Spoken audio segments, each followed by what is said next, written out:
going to go differently than other ones. This is a little personal. I'm not going to go into it.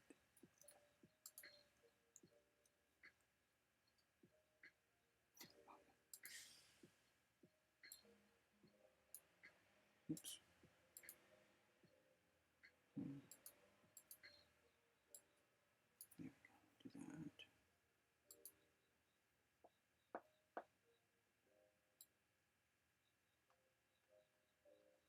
Oh, wait. Do you need fresh coffee?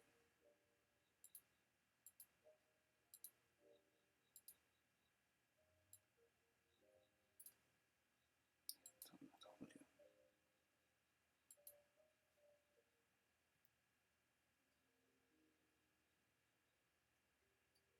Welcome to Sunday GoToMeeting, where we press this button which produces a random faith, active or extinct, always real or eternally fictional, grandiose or petty as fuck. And once the faith is randomly determined, we will listen to the homily of the week from the pastoral agent of that particular faith, and we will employ discernment on its message to extract what relevance and value it has for our lives. Now quick, these temperatures may overheat the device and we don't want to get it glitchy. You don't want a glitchy faith. They can all be winners. So you press the button, which flickers and F-whipples and gathunk on the screen is the random faith of the week. In the spirit of indeterminacy, we have brought in King Wen to speak on the fifth line of Hexagram 64 before completion. Let us read the line. Oh shit. If we are... My bad. I forgot to put the line in. My bad. My bad. There we go.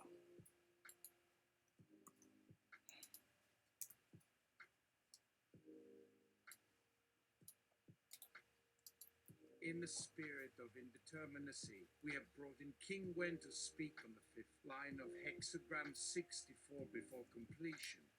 Let us read line. 6 in the fifth place means. Perseverance brings good fortune, no remorse. The light of the superior man is true. Good fortune. The victory has been won. The power of steadfastness has not been routed. Everything has gone well. All misgivings have been overcome. Success has justified the deed. The light of a superior personality shines forth anew and makes its influence felt among men who have faith in it and rally around it. The new time has arrived, and with it good fortune. And just as the sun shines forth in redoubled beauty after rain, or as a forest grows more freshly green from charred ruins after a fire, so the new era appears all the more glorious by contrast with the misery of the old. 6 in the fifth place means perseverance brings good fortune, no remorse. The light of the superior man is true. Good fortune. The victory has been won. The power of steadfastness has not been routed. Everything has gone well. All misgivings have been overcome. Success has justified the deed. The light of a superior personality shines forth anew and makes its influence felt among men who have faith in it and rally around it. The new time has arrived, and with it good fortune.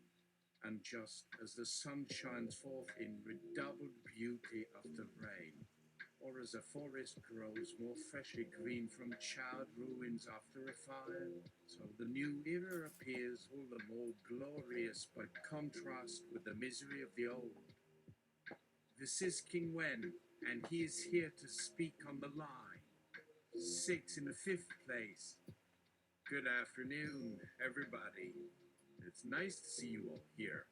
What a great idea, that random button. It's so exciting. I know. You're wondering if it's really going to be me, King Wen. Here I am. And let me tell you, this is such an amazing idea. This is one of my favorite lines from the I Ching. The sixth line is one of my absolute favorites. I've spoken for a few years here, and I'm grateful for that. You all are such lovely listeners. I hope I have done some good. I would like to thank our host, Mr. Frog, for bringing me here. What a wonderful day today. Thank you all for coming out and listening. I will try not to bore you with my homily, but I think you will find it interesting. This line, 6 in the 5th place. And yes, thank you, I am in fact King Wen. I've been doing this for several years now. I don't know who the hell King Wen is, but... Okay. Alright. We need a little punch up. 1.55.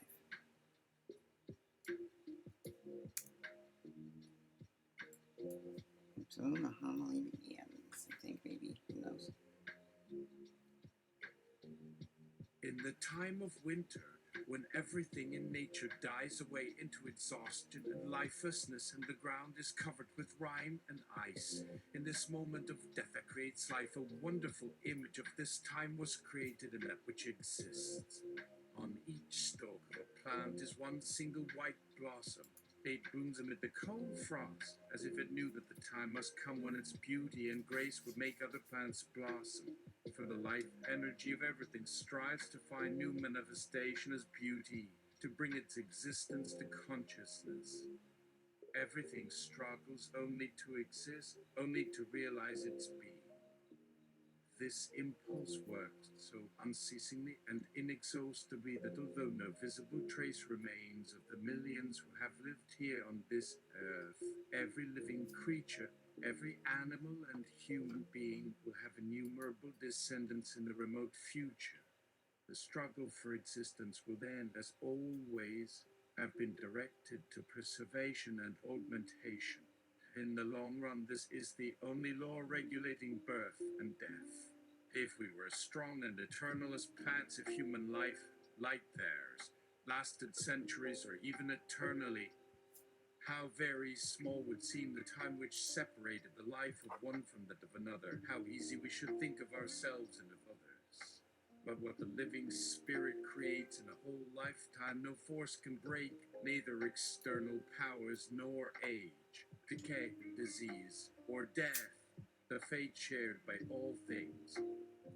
What did the old men and teachers of former times who were able to give guidance mean when they admonished us in their words, perseverance brings good fortune, or when they said perseverance is supreme? A human being has his time of life and cannot stay in an earlier stage forever. To persevere in that which is past is also wrong. For a young person, there may be the question, can I go ahead on this road? And thereupon all will depend on the truth of his knowledge. When his insight is correct, then he perseveres, never stopping in his pursuit of the way to which he is called. And even if the great task should fail, and his own powers prove to be insufficient, and he falls short of what the people of earlier times would have expected and hoped of him, he should do everything without complaint, not denying nor yet justifying what was lacking.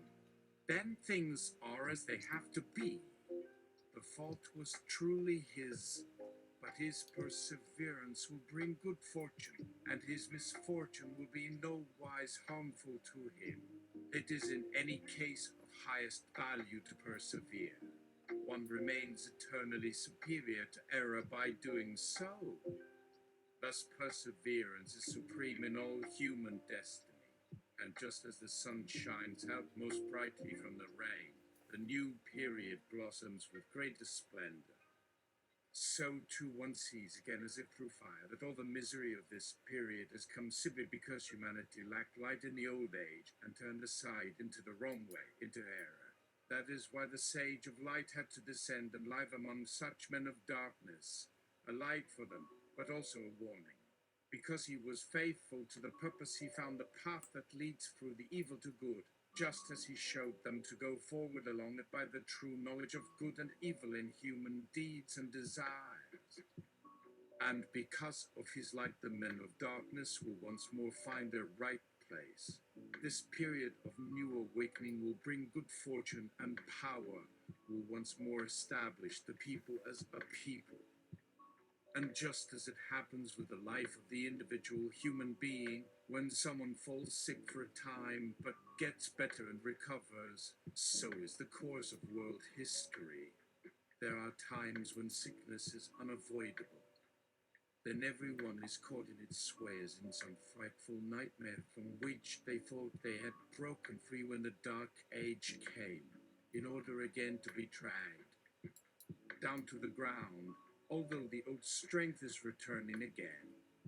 For all who can say yes as an inner, enduring reality, the sickness of time, even when they are caught in it, must find again the health which has returned from this sickness. So too is all that is truly great born from the most great sickness of the people. From the terrible night of misery, the day comes that is the true goal of all that comes afterward. That is why we know that even what we suffer will never return. We will bear this with us, not as failure, but as achievement, to the last day of our lives, and thus make it eternal. Since every failure becomes useless to us as we learn to know that in whatever we did, we acted correctly. Our error only meant that our strength was not yet ready to do our bidding as perfectly as we meant it to. But not that there was in what we do no greatness or worth it will always be ours. Thus, this is how things are and will be for all of us. We will not remain in our error, just because our error has led us to good. We will persevere because everything good that happens to us teaches us to know the good. We see that all the good gifts in us and around us that came from before and have been confirmed through us become more precious in truth the nearer death approaches, if only they remain true to themselves. But everything falls and mistaken goes under, disappears, and is done with. In this time we may all, as he says, die.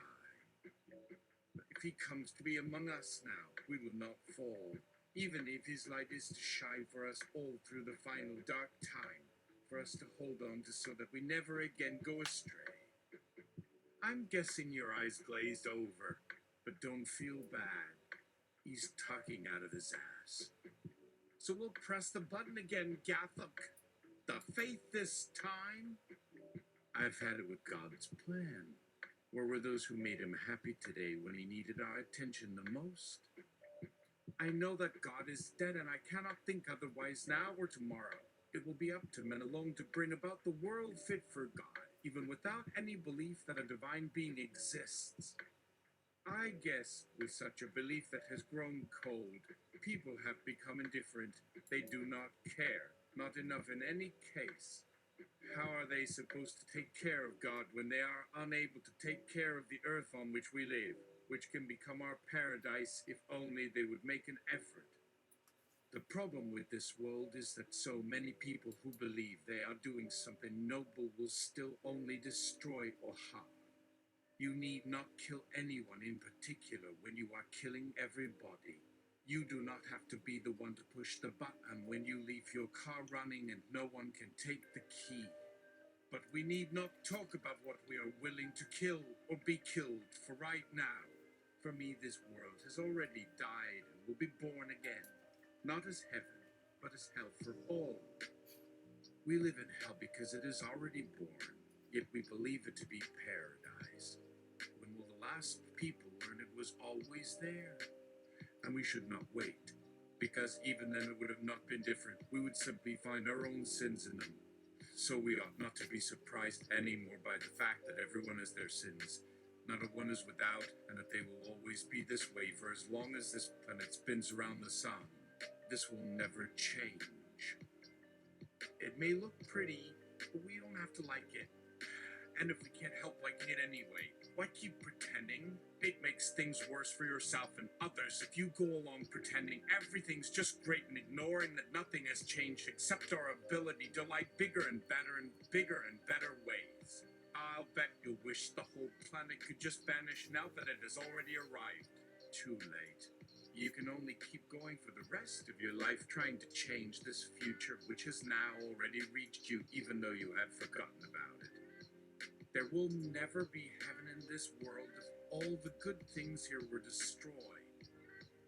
Well, that was fun. You're going to have to press that button again soon. This time, well, I have seen much beauty before my very eyes, but also so much ugliness, and even in some I can admire there is a great deal of bad which I cannot excuse and which must first be dealt with in order for all I see to be worthwhile. So how can I feel anything when I don't yet know how to feel, much less express myself properly to understand? This is what is to be achieved in time. But if everything has to be made possible and everything gets lost in time as part of the effort made by everything to become itself, then the more important this is, the harder it is and the longer it takes for things to really become. And this depends only on the things that exist at the time. So how could there be anyone who has a real sense of time and would know it otherwise when there is no difference between good and evil, no light and darkness, and nothing but a chaos which one must get a true and complete sense of when confronted with its reality? We just see and don't recognize it anymore, as we've lost control of ourselves and cannot distinguish. Even if someone were to come up to me right now, I would still only believe that they could be a person and tell myself they are not only another face. For me, it would not be anything more than this, because nothing really is for me right now except when it has been proven. Because when I say something, there are always different words in many languages that all mean exactly the same thing, which makes no sense for me when it means even more if it were different. For me, each one of these is the same as that one over there just because they look alike, and I do not know why we try to use words instead of showing things we have experienced for real, which may never have happened if they had really happened that way, that it makes a big difference to show it even if it did not really happen or not in that way. Why even bother? Really, I'm so confused at the moment that nothing's making sense to me right now, at least for the second when I see you reading this.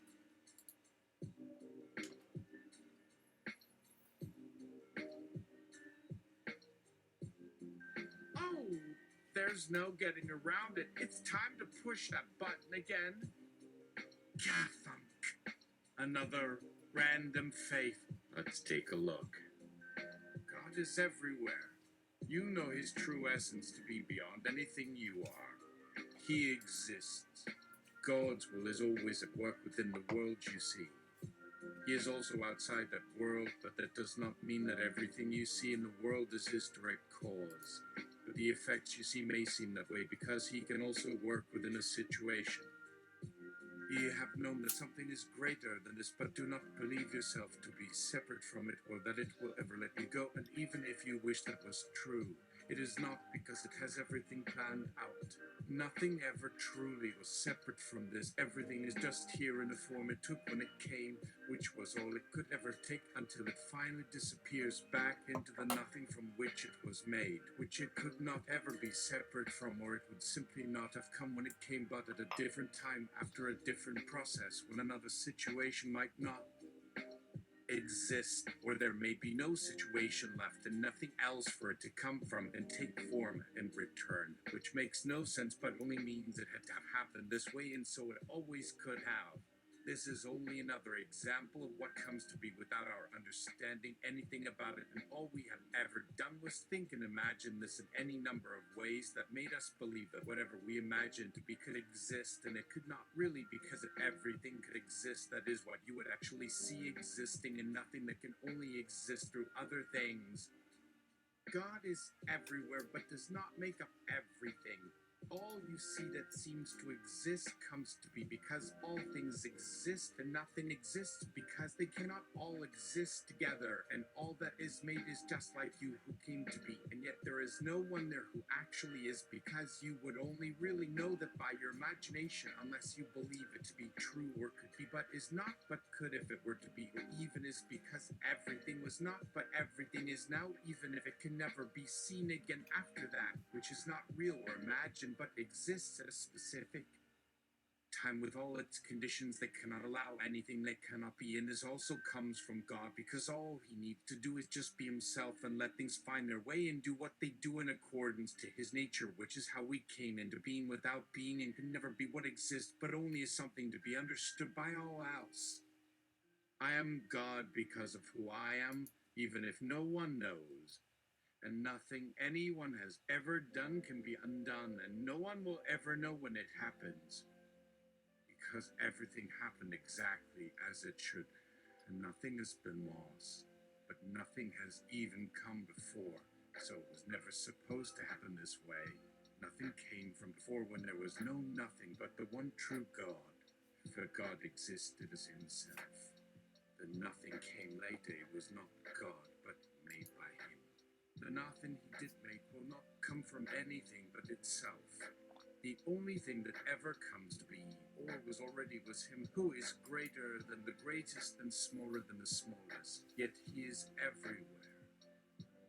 I could even be you or something different, but you know I exist only through my creation, which you do not understand to have been made by yourself and all others. But this does not mean it would have happened just the same even without you or any human or anything existing. If things were this way, it might not be why exists, as it comes in different forms and can be used, but could not have come this way, and everything else is meaningless and no one will ever see it. Yet if you do see, you would never really have understood, because nothing was known or will exist when even this will end, even though it never began, because it did not take place without this coming, but only could come like all else from God, who is all that has ever existed before.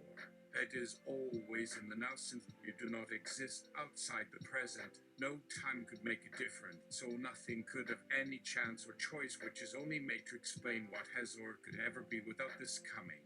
Only God existed, all else is unknown, and all is which can do or let happen in any time or world. So even when it could have ended or began, there would have been nothing, because you must exist now with the rest. But if no other world can happen as before, everything may not change, because God existed alone before time, which may not exist until it has come, as we could say. That all was very beautiful and quite confusing. We've gone around in circles twice today, and this isn't going anywhere. You see, the problem we're facing here, we haven't really found anything in all these beliefs. Maybe they aren't really good enough, but then what will be the last faith? Maybe you're just too picky. That's no excuse. Gotta press it again, I suppose. Alright, this time I am definitely choosing one that means something, no matter how much it pisses you off. The real faith, and it's a secret.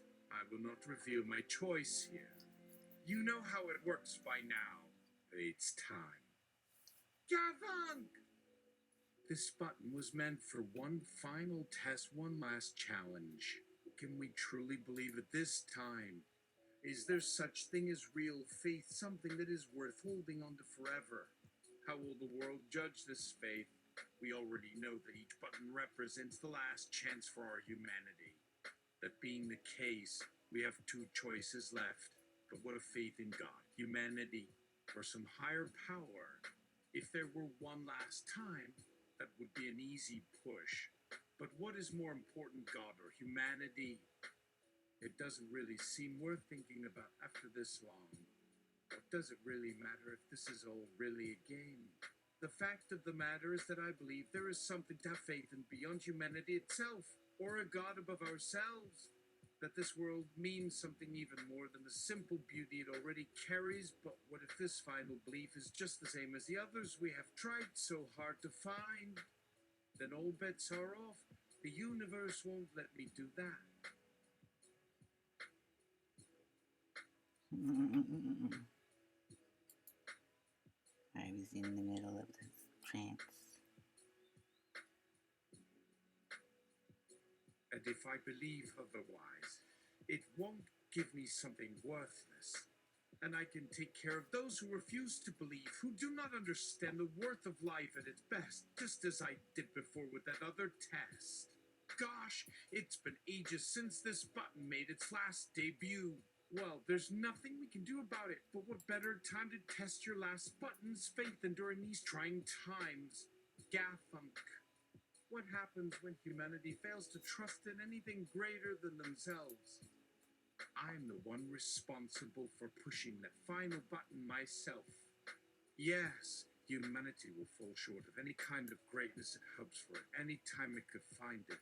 No other way would be possible if it does not accept responsibility and choose one last time to change and be free and not die in the future or even live without faith, but be willing to take responsibility and let this final test decide their fate and let them rise up with courage to see they will not let anything defeat them and become like God instead of just waiting to see if they might. But then we shall truly rise up and be saved. I know these things because I am the one who knows more than the universe. If the last button can do no good, then I say, so be it. Let us have that power, as that is how it always ends for those who have already given up long before this day. And that day has been very close. If only I could tell you, then the world will know it is true, for we are all united in the knowledge that something greater exists than our own minds as part of being conscious, but without consciousness being within everything or even nothing but our own beings that may only be what makes the most difference between good or evil. And if there was never any truth in the lie of that choice, then what would happen would be something so profound it is unthinkable, but can only occur now after all has passed. For the rest is all meaningless. All is a waste when it is lost or taken, but all was also a gift that can be given back or even kept forever, so no one should think it is meaning unless someone else wants it or believes they are better than everyone else who doesn't want it anyway, because we're just as worthless as them when they try to think it over, which never will they do without being too much or not enough. So let's just take the easy path. It'll probably make you happier and keep people away anyway, so that way you don't have to bother.